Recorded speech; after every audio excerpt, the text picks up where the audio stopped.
Good morning. This is Jeremy from the Ontario Regiment RCAC Museum in Oshawa, continuing with our coverage while we are closed to bring the museum home to you. So today we're going to look at the First World War display in the museum.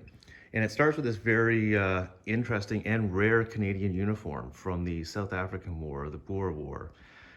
It is complete, along with several of the medals that were earned by people in the conflict from the Durham region. And you can see there with all the clasps of the different battles, Pretoria. And also very interesting, I like to point this out when people come to the museum. Notice the cap badge. So here, this is before Confederation, and the Canadian cap badge is a maple leaf. So a lot of people think the maple leaf really didn't come into use until the 20th century. And then of course, with our national flag changing in 1965, but the maple leaf was starting to become an important symbol of Canada and Canadians, even in the late 19th century, early 20th century. So that takes us into our display of the First World War. And first we look at, here's again our bilingual display cabinets display. And it talks about peacetime, between the Boer War, the creation of the armory in downtown Oshawa, the early cat badge with a sitting cat, and here's a picture of one of the companies. You'll find this is really interesting here. It looks like there's a few irregularly dressed members of this unit. That's actually their uniform. Little known was the Uxbridge Rangers. There was a company in Uxbridge, a ranger company, and they had those irregular uniforms. And also for early Canada, it's very important to note that there's a lot of Native Canadians serving in the regiment, not just people of European descent. And that brings us into the story of the First World War.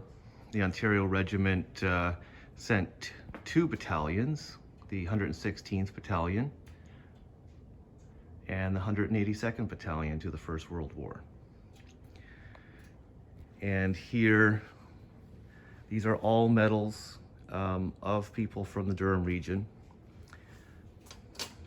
who served, that you can go through with the names, and sometimes, unfortunately, you also see the death plaque, or the death penny as it is known.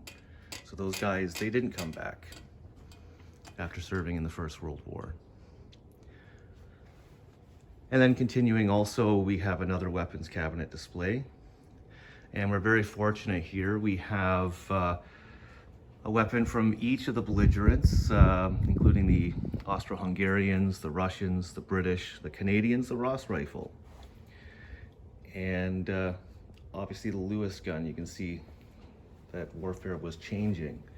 And very few men could carry a lot more firepower in the First World War, which made it just that much more devastating. So then it moves into the trench display. And we have a soldier here of the 116th and of the 182nd.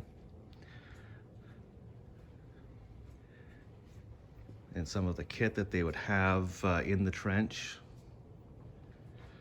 And the background there, behind the trench, that was actually painted by one of our volunteers, the wife of the curator. Then going into a small display of trench art. Very unique items. And a favorite of many who visit the museum, here's a captured MG08 heavy machine gun. And the information that we have is that this was actually captured from an Austrian unit. So very interesting piece. And then I won't do the whole display, but here's another cabinet of artifacts. These are from, you can see some more of those pickle helms there.